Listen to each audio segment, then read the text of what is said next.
आज जिस पर्सनालिटी की मैं बात करूंगी, इन्होंने एंटरटेनमेंट इंडस्ट्री में सालों बिताए हैं, या यूं कहें कि इंडस्ट्री को बदलते अपनी आंखों से देखा है। 3 साल की उम्र में इन्होंने इंडस्ट्री में काम करना शुरू किया था और आखिरी सांस तक वो इस इंडस्ट्री का हिस्सा रही। टीवी के पहले टॉक शो का हिस्सा रही और ये टॉक शो 21 सालों तक चलता रहा।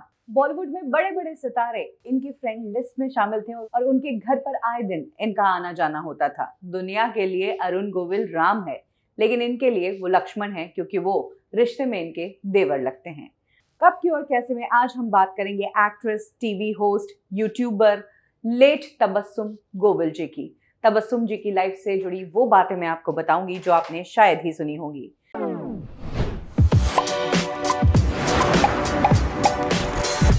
9 जुलाई 1944 को तबस्सुम जी का जन्म हुआ मुंबई में। उनके पिता Ayodhyanath Sachdev journalist, freedom fighter और भगत सिंह के फॉलोवर थे। वहीं उनकी मदर भी जर्नलिस्ट रही। पिता हिंदू थे, मदर मुस्लिम थी। पिता मदर के रिलीजन को रिस्पेक्ट देना चाहते थे, इसीलिए पिता ने इन्हें नाम दिया तबस्सुम। और मदर पिता के रिलीजन को रिस्पेक्ट देना चाहती थी, इसीलिए मदर ने इनका नाम रखा किरण बाला सचदेव। इनके सारे डॉक्यूमेंट्स किरण बाला सचदेव के ही बने हुए हैं। हालांकि जब ये एंटरटेनमेंट इंडस्ट्री में आई तो इन्होंने अपना स्क्रीन नेम तबस्सुम ही रखा। तो घर में ही जर्नलिज्म का, फिल्म इंडस्ट्री का माहौल रहा। माता पिता पहले दिल्ली में जॉब करते थे और बाद में मुंबई शिफ्ट हो गए और यहीं पर जन्म हुआ था तबस्सुम का। तबस्सुम ने पहली बार अपने करियर की शुरुआत की 3 साल की उम्र में। नरगिस नाम की फिल्म आई थी जिसमें नरगिस खुद काम कर रही थी और इस फिल्म में उनका एक कैमियो था। पहली फिल्म के लिए तो कुछ हजार ही मिले, लेकिन इसके बाद उनके पास एज अ चाइल्ड आर्टिस्ट इतनी फिल्में आने लगी कि कुछ ही समय में ये हाईएस्ट पेड चाइल्ड आर्टिस्ट बन गई इंडस्ट्री की। 1954 तक इन्होंने चाइल्ड आर्टिस्ट ही काम किया। बतौर चाइल्ड आर्टिस्ट बाप बेटी इनकी आखिरी फिल्म थी। 1970 से तबस्सुम ने मेन स्ट्रीम सिनेमा में काम करना शुरू किया लीड एक्ट्रेस के रूप में। उन्होंने फिल्में की हीर रांझा, गंवार, माँ, बहन और बीवी, लेकिन फिल्मों में वो अपना करियर कुछ खास नहीं बना पाई। लीड एक्ट्रेस के तौर पर तो नहीं चली, लेकिन हाँ, सपोर्टिंग कास्ट का हिस्सा वो रही और इस दौरान भी उन्होंने कई फिल्में की।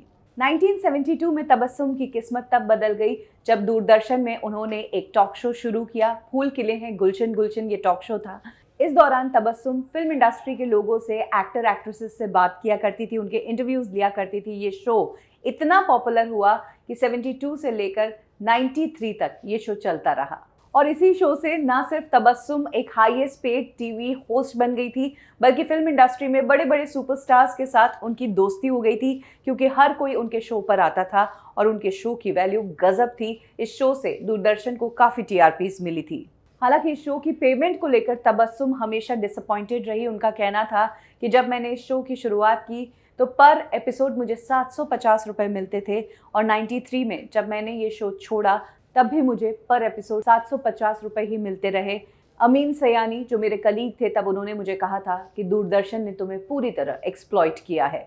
इसके बाद तबस्सुम ने करियर रिलेटेड दूसरी अपॉर्चुनिटीज खंगालनी शुरू की और ये वो दौर था जब प्राइवेट चैनल्स भी आ गए थे और गॉसिप मैगजीन्स भी आ गई थी। लेकिन तबस्सुम इन सब से दूर रही, क्योंकि उन्होंने हमेशा हार्डकोर रिपोर्टिंग की है। वो कहते हैं ना, फ्रॉम द हॉर्सेस माउथ, वो बातें रहती है इनकी शो में। यही कारण है कि आगे चलकर उन्होंने गृहलक्ष्मी मैगजीन ज्वाइन किया। इस मैगजीन की 15 सालों तक वो एडिटर रही। तबस्सुम ने विजय गोविल से शादी की थी। विजय गोविल अरुण गोविल के बड़े भाई है और इस शादी से उन्हें होशांग नाम का बेटा भी हुआ। 1985 में तबस्सुम ने होशांग को फिल्म इंडस्ट्री में लॉन्च किया अपने प्रोडक्शन हाउस की फिल्म से। इस फिल्म को लिखा उन्होंने, प्रोड्यूस उन्होंने किया, डायरेक्टर भी वही थी। हालांकि ये फिल्म फ्लॉप रही।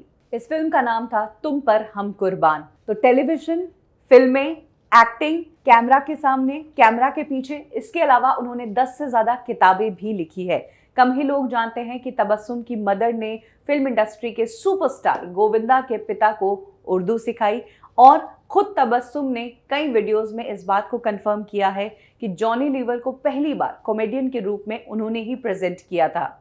उनका कहना है कि एक बार वो शमुख नंदा हॉल में परफॉर्म कर रही थी और वहीं पर जॉनी लीवर का एक्ट उन्होंने देखा और वहां पर ऐसी कॉमेडी उन्होंने जिंदगी में नहीं देखी। उसके बाद उनके मैनेजर ने जॉनी लीवर से कांटेक्ट किया। इतना ही नहीं, तबस्सुम का कहना है कि सुनिधि चौहान को भी पहली बार मैंने ही रिकॉग्नाइज किया था। दिल्ली में मैं एक शो कर रही थी और मेरे शो के बीच में कुछ ब्रेक था, वहाँ पर सुनिधि चौहान आई थी और मुझसे परमिशन मांग रही थी कि मुझे परफॉर्म करने दो। मैंने मना किया, ऐसा नहीं हो सकता है, मेरे मैनेजर से जाकर मिलो। लेकिन सुनिधि मानी नहीं और उन्होंने स्टेज पर परफॉर्म किया। जब मैंने सुनिधि की आवाज़ सुनी तो उनके पिता से मैं मिली और मैंने कहा कि स्टेज पर आप इसका टैलेंट बर्बाद मत करो, आप मुंबई आओ और मैं आपकी फिल्म इंडस्ट्री में पहचान करवाती हूँ। फिर उन्होंने कल्याण जी आनंद जी से मिलवाया और यहाँ से सुनिधि चौहान का फिल्म इंडस्ट्री में करियर शुरू हुआ। तबस्सुम ने 76 की उम्र कंप्लीट की और हार्ट अटैक के कारण उनकी डेथ हुई। लेकिन रियल लाइफ में तबस्सुम एक फाइटर थी। उन्होंने 2 बार मौत को मात दी है। इनफैक्ट एक बार तो ऐसा था कि तबस्सुम मर सकती थी, लेकिन अमिताभ बच्चन ने उन्हें बचाया। खुद तबस्सुम ने अपने एक इंटरव्यू में बताया कि वो स्टेज पर परफॉर्म कर रही थी, उनके पैर में लगी थी, इसीलिए वो व्हील चेयर पर परफॉर्म कर रही थी। तभी वहां पर आग लग गई, अफरा तफरी मच गई, सभी लोग अपनी जान बचाने के लिए भागे। मैं व्हील चेयर पर बैठी बैठी चिल्ला रही थी, कोई बचाने नहीं आया और फिर आए अमित जी, उन्होंने मेरी जान बचाई। दूसरी बार उन्होंने मौत को चकमा दिया कोरोना के दौरान, जब सभी तरफ कोरोना की सेकेंड वेव चल रही थी और हर दूसरे दिन किसी के डेथ की खबर आ रही थी। तब तबस्सुम को भी कोरोना हुआ था, लेकिन उन्होंने कोरोना को फाइट किया, बट हार्ट अटैक ने उनकी जान ले ली। तबस्सुम हमेशा हमारी यादों में रहेगी।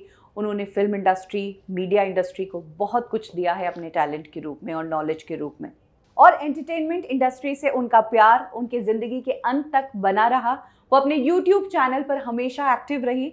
तबस्सुम टॉकीज़ नाम का उनका यूट्यूब चैनल है, वहाँ पर जाकर आप उनके किस्से कहानियाँ सुन सकते हैं। और जब वो कहानियाँ सुनाती है और उन्हें सुनकर ऐसा लगता है कि वो पर्सनली आपसे ही बात कर रही है।